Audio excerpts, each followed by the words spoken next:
April 1st is Election Day in Wisconsin, and voters will see a question that could change our state's constitution. It's about voter ID, which is already required under state law. Chloe Morrissey has you covered on what the proposed amendment would do if voters approve it. On April 1st, voters will decide whether to add a voter identification requirement to the state's constitution.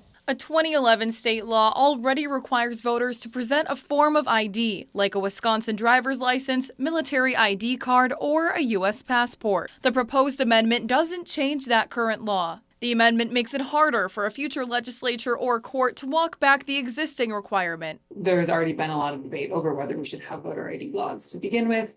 And there's sort of this added layer here with the constitutional amendment of whether that's something that should be put into the state's foundational governing document and be insulated from change, or if it's something that should remain a matter of statutory policy that's more open to adapting and evolving as things change over time.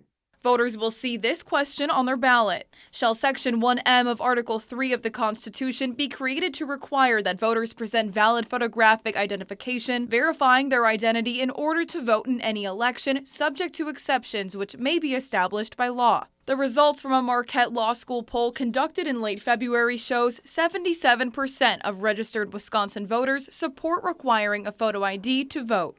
Whether or not the amendment passes on April 1st, current law will remain in effect in Wisconsin. Early voting is going on now until March 30th.